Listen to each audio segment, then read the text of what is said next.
Good morning, everyone. Thank you for joining. We'll give it a couple of minutes just to let some of the other participants join, attendees join, sorry, and then we'll make a start. Thank you.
Okay, hi everyone. My name's Terry Chana. I'll introduce myself a bit more as we go through this webinar. I also have panelists with me that will introduce themselves as well. So massive thank you to you all for taking the time out to join us today. We've put a series of webinars together. The first one today is kind of a retake on one that we did last week. But this time we have Citrix joining us as well. So we're focusing today on business continuity part 1. The panelist that we have is myself. I'm Terry Chan. I'm the Solutions Director at XMA. I have my colleague Jen Norman joining us. Jen is the Solutions Director for Infrastructure at XMA. Hi.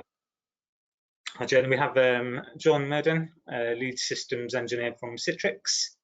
Hello. Yeah, Linnea from EUC, our service delivery partner. Hello. Thank you, guys.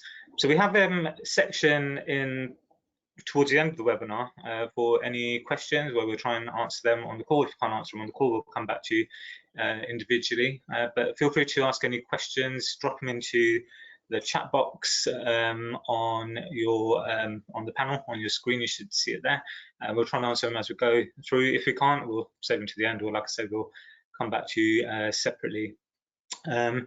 So here's an overview of today's agenda. I won't read through everything here, but that kind of gives you a flavour of the kinds of areas we're going to be covering and talking about today.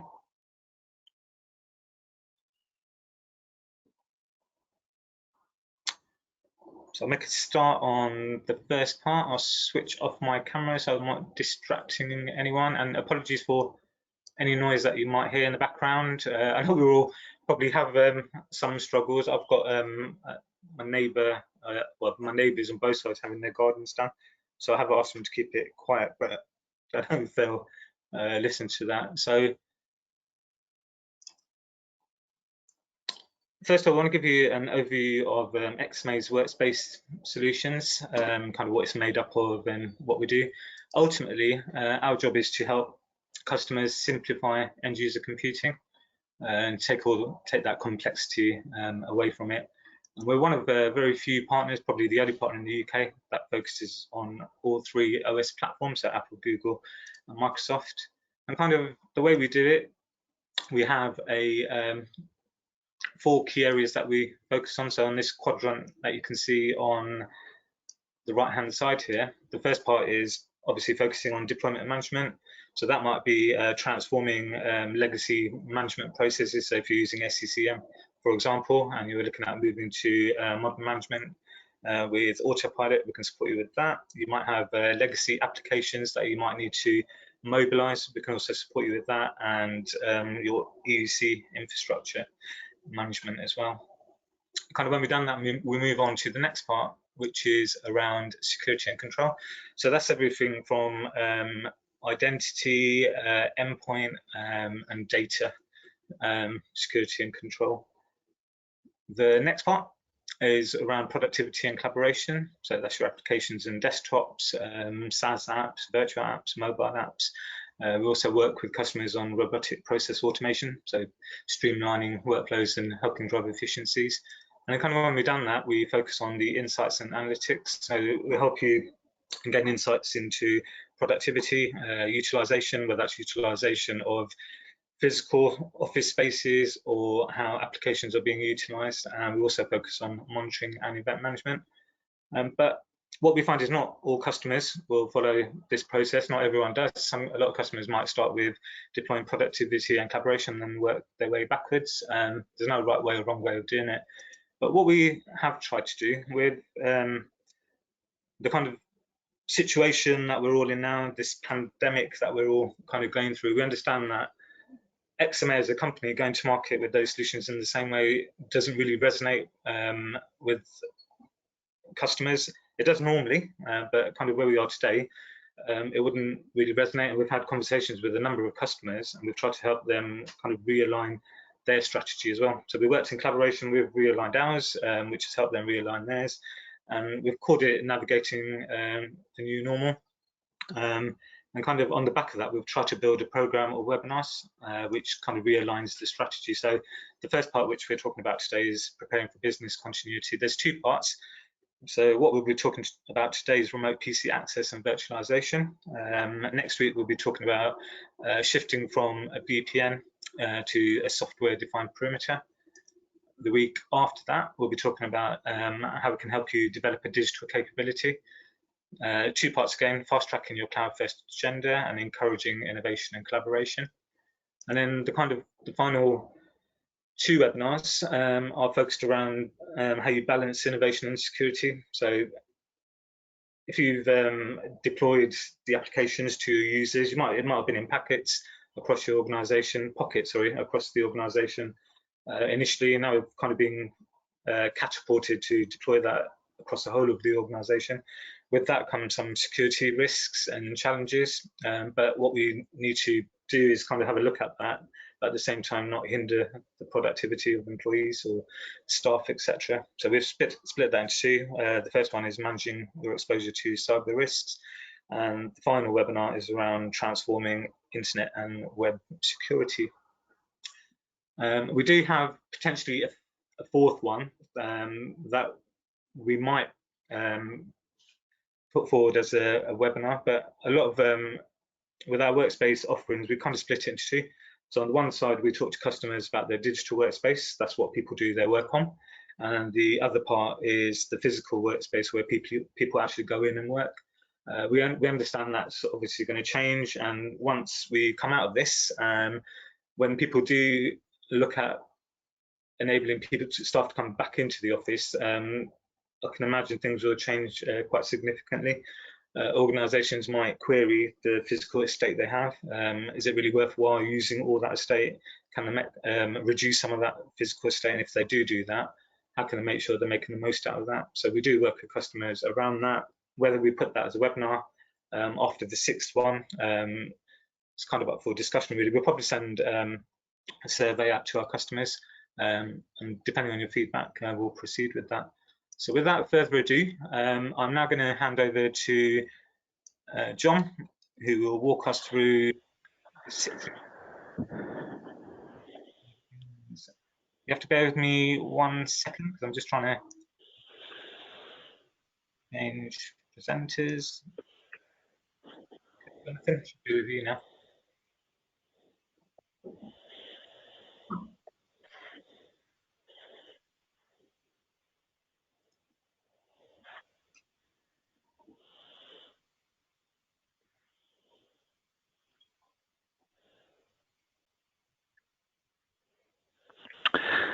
Case, can you see that okay?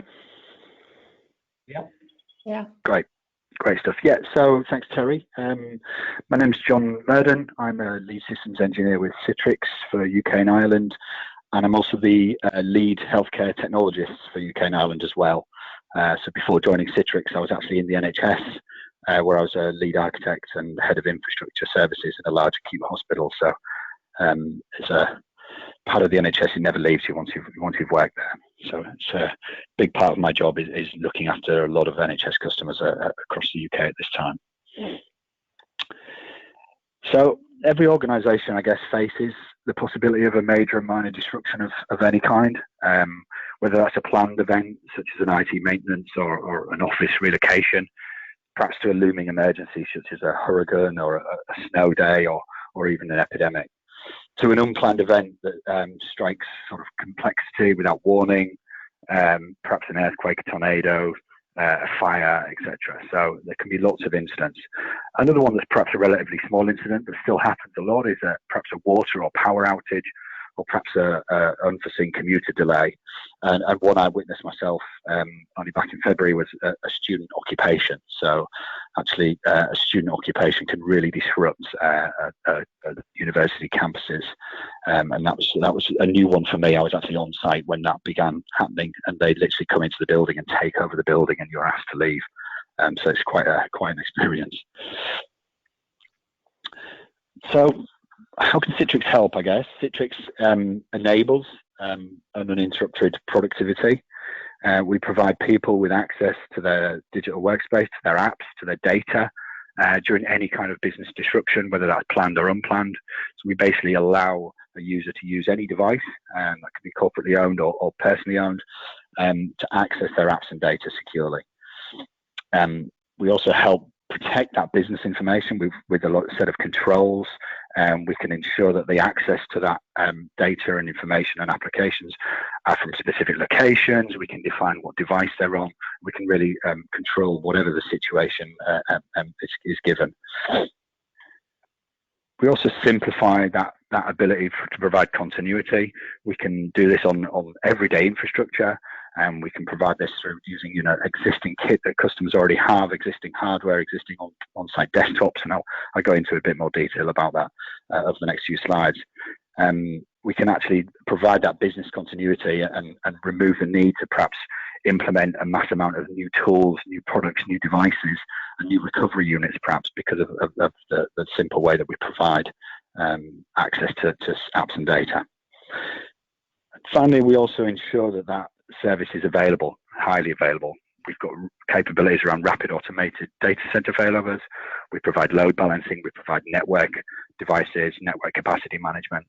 And we also provide a real breadth of choice over a cloud-based deployment. So customers can have their services for Citrix in any cloud or on any on-prem data center or on any hardware of their choice. So it provides that real flexibility to deliver the solution exactly how you want. So a bit about remote PC. So remote PC has come to the fore at the moment. It's something I've worked on a lot over the last 4 weeks, probably more in the last 4 weeks than I have in the last 3 years of my career working with Citrix. So it's basically allows a rapid scaling and delivery without any massive upfront investment of secure access to PC hardware that's sat on the desk. Those desktops, those computers not being utilized, we can provide that rapid secure access into those desktops. One thing we can also do is provide that through our cloud service. So it requires no additional hardware on site. It requires no additional DMZ and massive networking changes. It's literally a cloud service, turnkey service. And I'll talk about a few of the customer sort of experiences I've had over the last few weeks in helping implement this. It removes that complexity. I think that's one thing that people often have is a view of Citrix it's highly complex, it's difficult to implement, it's difficult to manage. And I think what we've done, certainly with the engagements I've been on recently, is broken down that view that it's complex. We've remote PC is very, very simple to deliver. It's a great starting point down on that Citrix route to perhaps moving to a full virtual desktop, virtual apps capability. And it's very, very straightforward with using the cloud services that we have. And then finally, impact. So, I mean, it's a lot less impact on your network. It's a lot less impact on your VPN capability. I was on a call yesterday with a large NHS hospital, one of the largest in the country, and they had completely maxed out their capacity of VPN and RDP, which is how they rapidly deployed their users. And the comment from the CIO on the call yesterday was he wished he'd known about our solution 3 weeks ago. So they were massively hitting those bandwidth and capacity issues through their VPN, and he was very concerned about the implications of RDP. So we're planning on helping him move to a more remote desktop with Citrix remote PC capability.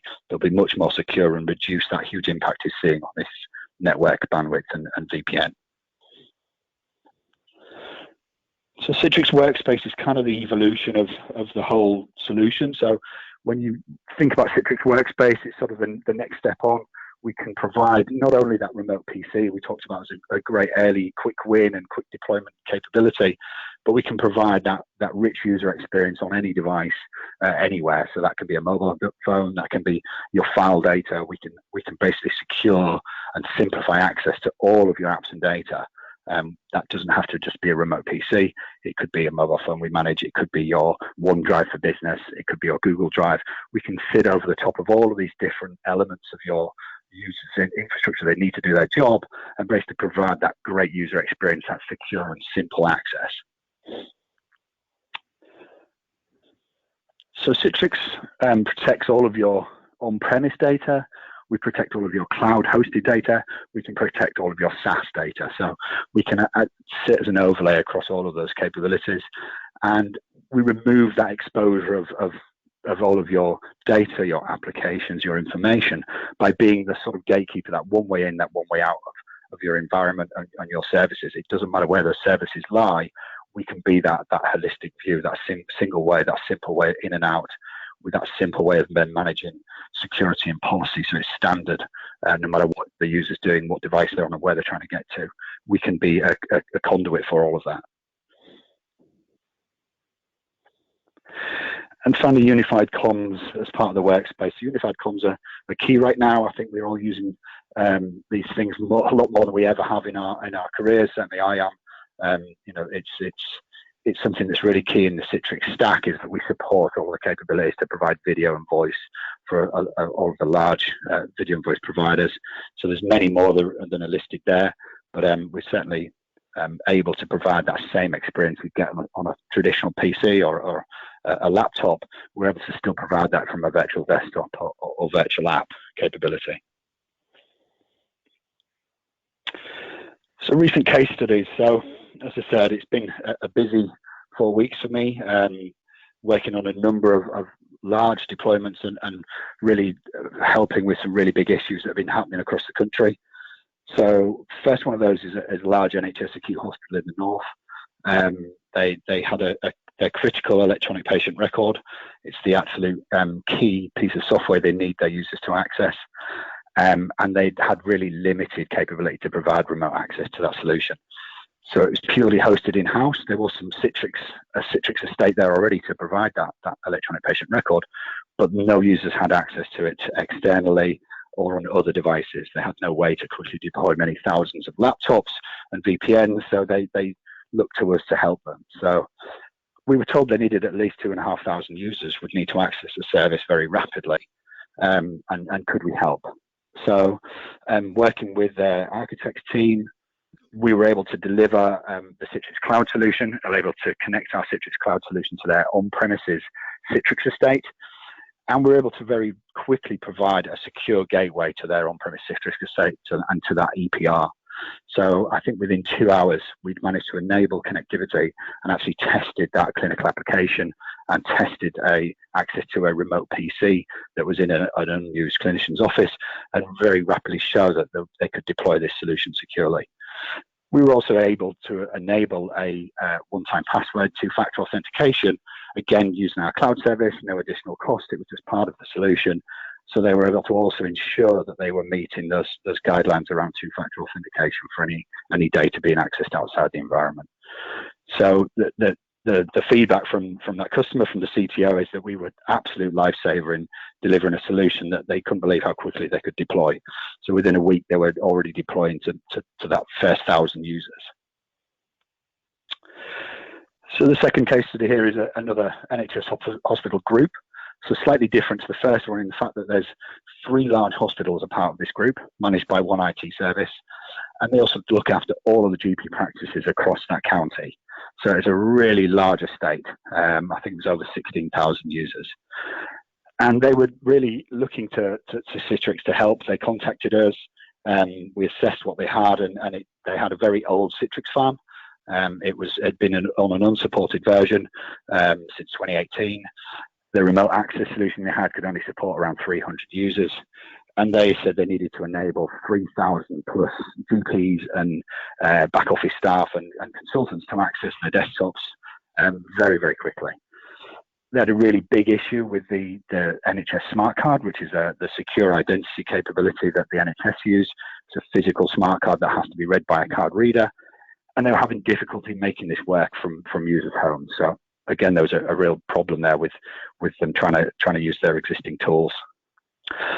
So again, we worked with that customer very closely. I think on the Friday afternoon after we got the call, we enabled their IT team to have secure admin access to our cloud service and spun up the cloud service ready for them.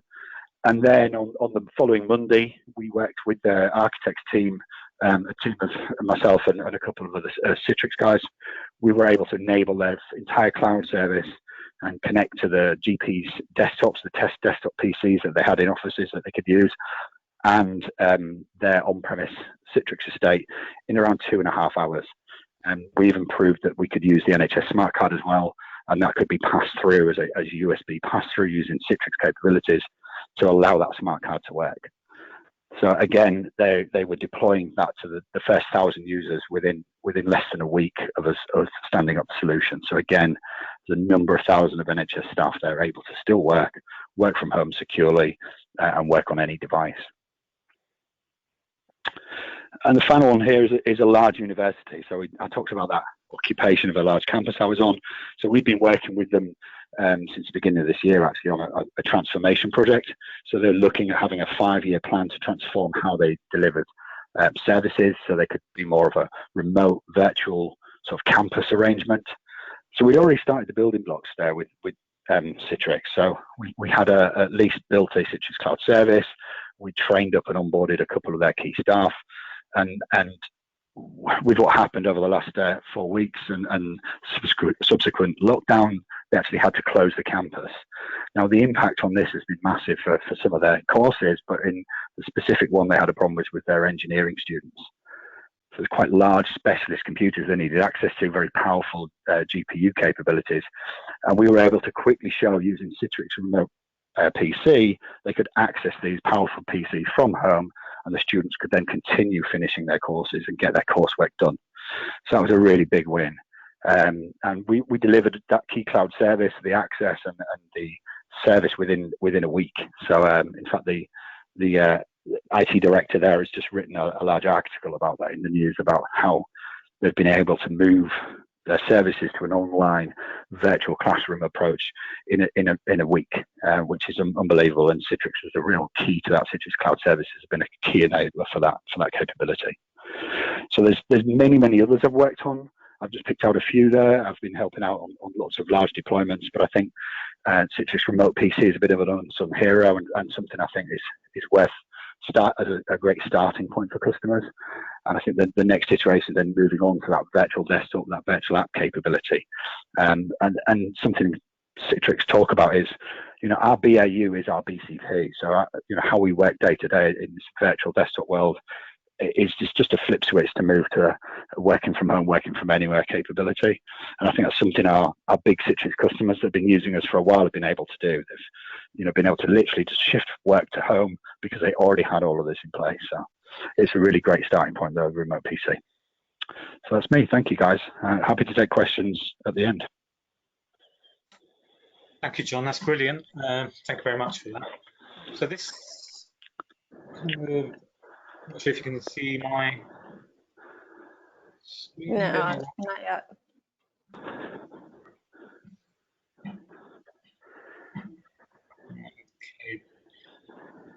be able to see my screen now, and this kind of leads us really nicely into the introduction with Linnea and the guys at EEC to talk a little bit about themselves and how we've been working together to put some offerings together for our customers. Over to you, Linnea. Sure. So EEC is a strategic partner with XMA. We provide professional services. The workspace practices team that I'm a part of has a staff of Citrix certified engineers that work day in and day out with our customers to deliver virtualization solutions that are adopted, for various reasons, including business continuity. We also have a cloud practice team. The cloud practice team both focuses on cloud-based solutions like Azure, as well as traditional Microsoft-based services. They have gold competencies or Microsoft gold competencies in various areas such as cloud productivity or cloud platform. And then also for customers that need it, we have a managed service branch that's typically based in Milton Keynes, but obviously at this point is working remotely. So I wanted to talk about some of the offerings that we put together for XMA. If you want to click over to the next slide, Terry. Yeah.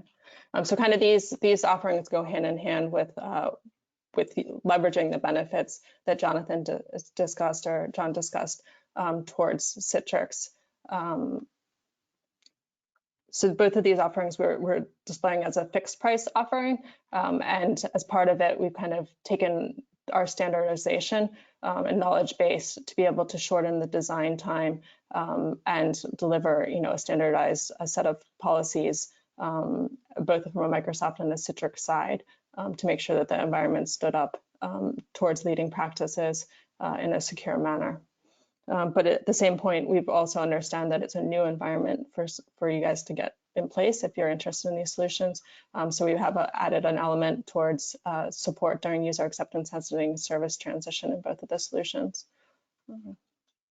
Both the solutions, as you see, are leveraging Citrix Cloud. And that has a lot of benefits. Citrix has both traditional on-premise solutions, but using the Citrix Cloud solutions, cutting down on the infrastructure requirements, it's also taking advantages of Citrix's SLAs towards 99.5% availability, and also keeping the environment up to date because they're managing that update processes with the environment. So the Express solution is leveraging remote PC. And so that's, again, allowing secure remote access to their existing PC. And that, again, towards some of the benefits that John discussed, allows users or customers that adopt this solution to take advantage of the security features that are part of Citrix. So, for instance, you can be watermarking the session so that when the user connects to the environment, it's clear or it comes up with whatever you brand, something that's confidential or the user's name that deters screenshots or security features that lock down, allowing access to printers or mapped drives to their PC. But then, of course, as part of that solution, they're also allowing access with their familiar desktop that's set up exactly how they're used to working with it and has the resources available that they expect to have. With the premium solution, we're using a cloud-first architecture. So we're coupling, as part of the solution, Citrix Cloud with Azure. So as part of the solution, Citrix Cloud is providing the control and the access tier. And then Azure is actually providing the compute power for virtual app and desktop services. So the Azure itself has 99.9% SLAs, and that can actually be even higher depending on how it's configured and using things like availability sets. As part of the solution, we see it provides a lot of flexibility in meeting what the requirements are for your specific user bases. So it could be that the apps and desktops that they're being given access to are actually hosted shared desktops, which are based on Service OS and multi-user, and that allows a lot of great scalability. Or it could be where the users that you have are pretty resource intensive, so they could be equipped with a GPU and using a desktop OS that's one-to-one. And also, because we're using Azure as a solution, we also have the flexibility to use Windows 10 multi-user sessions. So this takes away from some of the things that with having to use a service OS, making sure that your applications are compatible with that server OS. And again, kind of another benefit for this virtual app and desktop-based solution is that we both can be introducing persistent or non-persistent desktops depending on your requirements.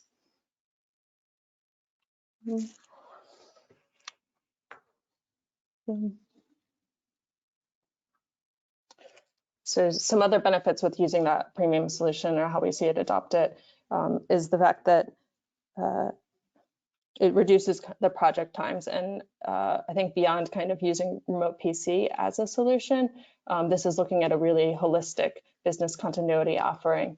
So remote PC is great and to provide secure access, but when we're looking at other types of interruptions, for instance, interruptions towards the actual local office or the data center, because all the architecture is hosted within Azure, has their SLAs, it has some benefits towards that, as well as there's additional benefits in the fact that because you're decoupling the desktop from the users itself, you can kind of keep it in pristine state if we're using non-persistent type desktops. And as part of that, there's reductions in troubleshooting time as well. So as that part of that premium solution, we do understand that for our customers, that some of them might already have familiarity or have a presence in Azure. So we set it up so that Azure is an optional add-on. For customers that don't have familiarity with Azure, I think it's important to have a well-governed environment that's set up at the get-go. That helps make sure that security is in place. So our cloud team delivers that optional Azure add-on. So if you're interested in either of these solutions, I recommend that you contact your XMA account representative, or even if you're looking at other solutions that aren't Citrix cloud-based. And I think Jen had some additional offerings that she wanted to talk about from XMA side.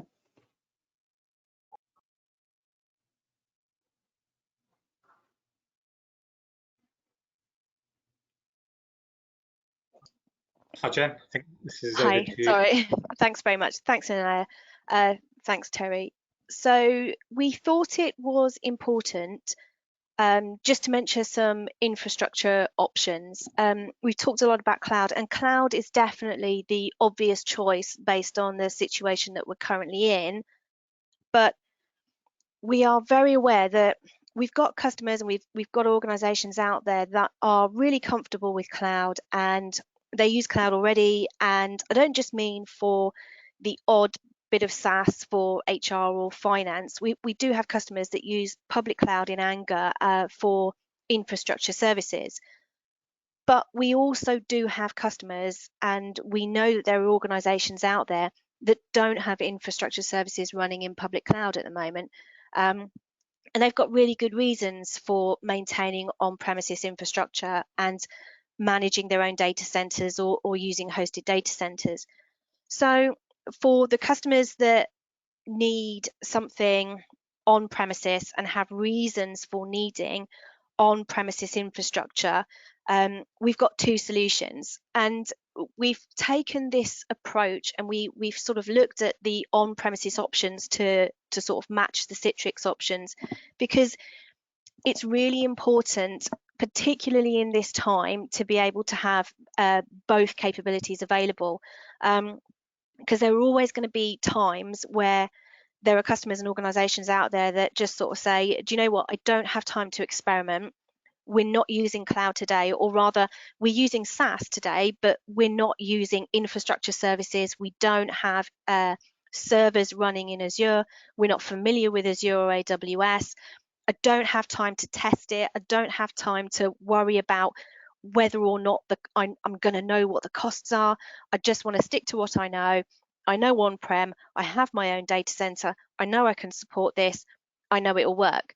So we wanted to make sure that we were covering all the options, and we wanted to make sure that we were also having the options and the infrastructure solutions available for the customers that need to have on-premises kit. So we've looked at solutions that particularly are scalable, that we can start small and build them up, or start small and scale them out as and when we need to, as opposed to going for sort of that high spend, let's buy something that we know that's going to work for the next 5 years and it's going to support our business growth over the next 5 years. That's kind of not the approach. We're almost sort of reversing that approach here. We're saying, if you need on-prem kit, buy small, gauge the use and gauge how it's being utilized, and then build it out and scale it out from there.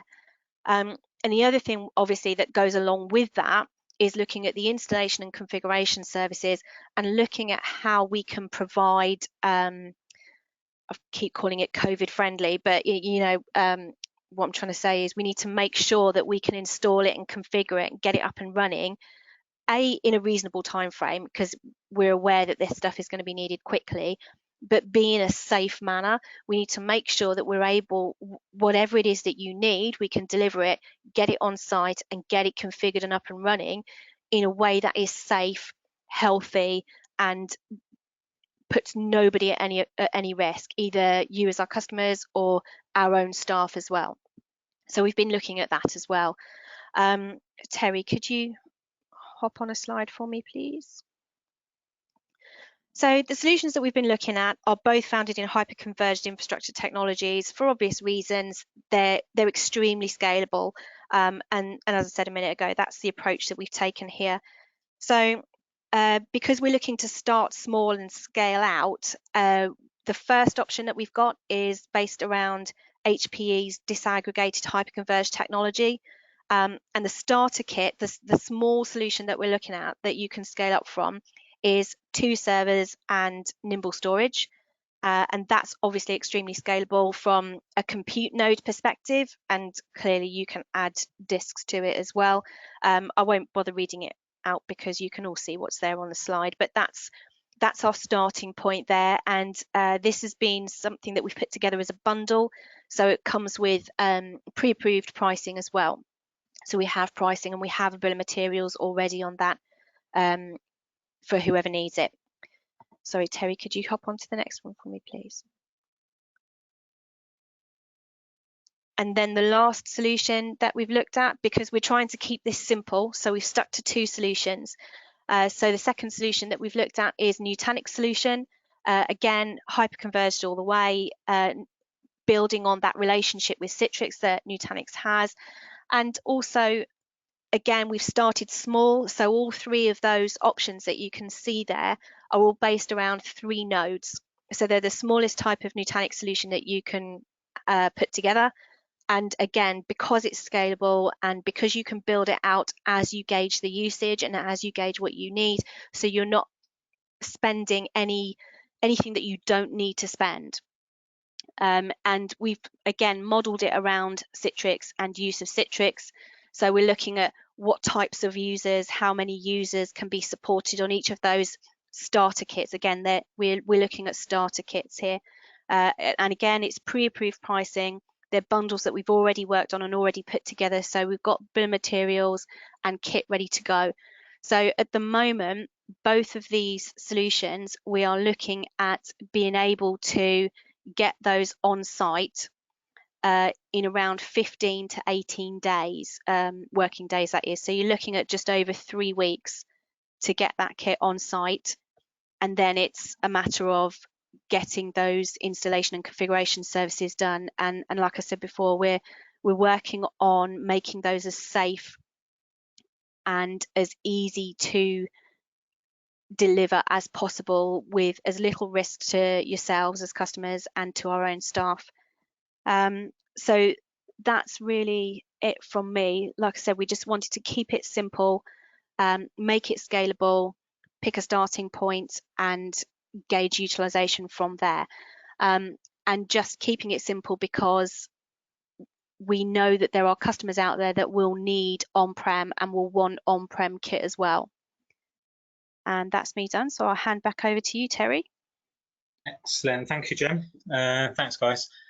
So the next part of this should be our questions and answer section. I noticed when I flicked over from John back to my slides that the question one was in the wrong order, but we can stop at this one to take any questions. We have a couple from customers that we already engaged with, so we'll come back to you privately.